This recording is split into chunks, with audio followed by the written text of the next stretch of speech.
All right, welcome to The Explainer. Today, we're going to untangle a topic that feels way more complicated than it needs to be.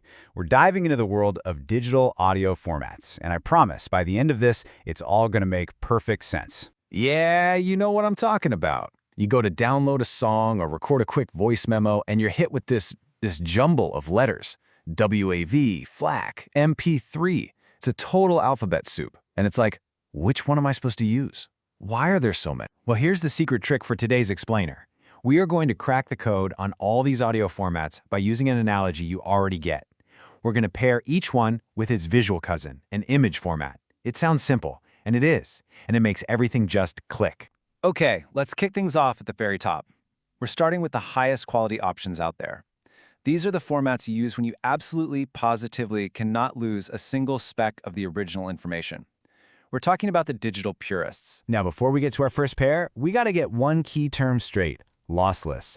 It's exactly what it sounds like. When you compress a file losslessly, you're making it smaller, but you aren't losing anything. All the original data is still hiding in there. The zip file analogy is perfect. You zip it up to save space, you unzip it, and you get a perfect bit-for-bit identical copy of what you started with. It's pure math, no quality trade-offs. So our first matchup features the originals, the big old granddaddies of digital media: WAV for audio and the Bitmap, or BMP, for images.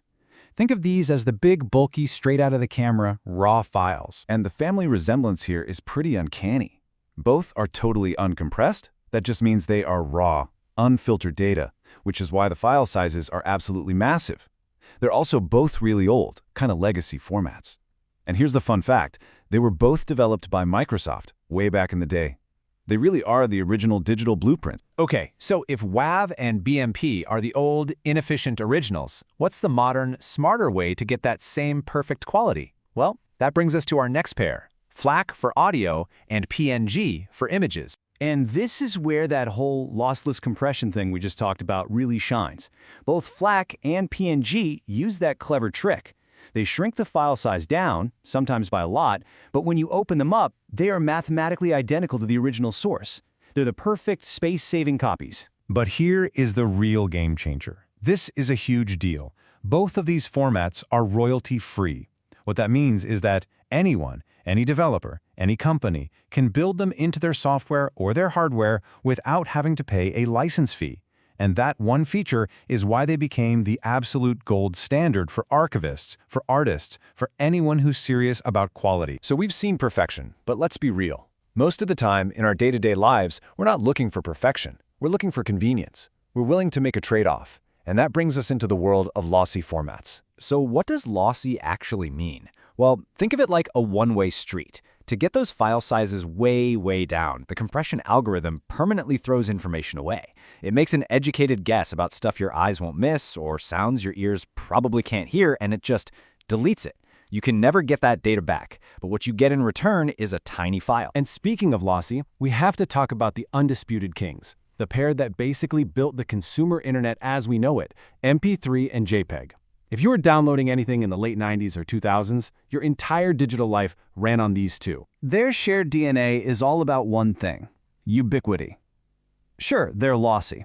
And yeah, by today's standards, the quality you get for the file size is actually pretty bad. But none of that matters, because their killer feature was, and still is, that they just work on everything. I mean, literally everything can play an MP3 or display a JPEG. And you've totally seen this in the wild, right? That old car stereo with a USB port, the cheap digital photo frame you got for your parents, that first-gen iPod. For so many of those older devices, MP3 and JPEG aren't just an option, they're the only option. Their legacy is just pure, rock-solid compatibility. But of course, technology never stands still. So what comes after MP3 and JPEG?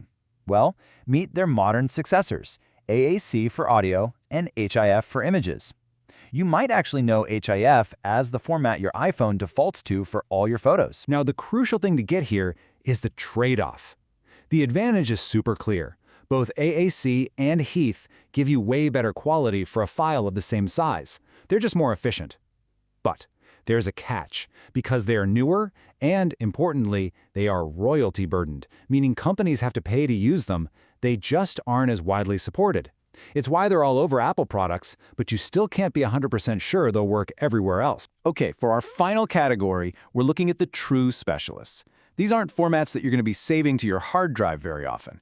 Instead, think of them as the high-performance engines that run under the hood of the internet today. And the perfect pair to represent this new era is Opus for audio and WebP for images.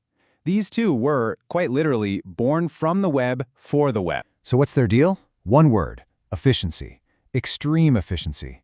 They give you an incredible amount of quality for a tiny amount of data.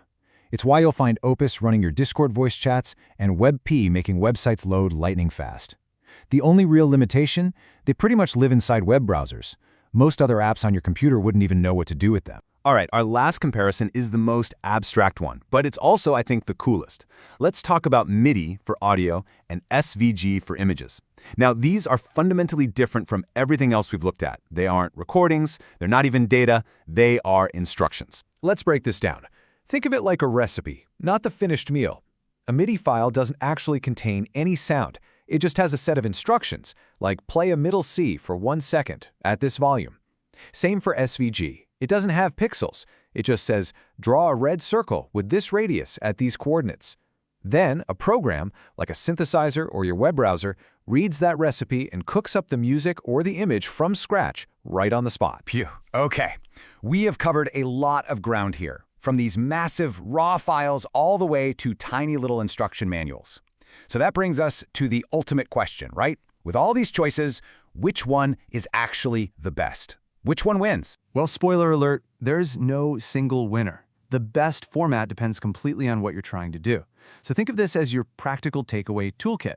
If you need perfect archival quality, you go lossless with something like FLAC. If you're just saving space or sharing with friends, a modern lossy format like AAC is a fantastic choice. If it absolutely has to work on your grandma's 15-year-old computer, you got to stick with the old guards, MP3 and JPEG.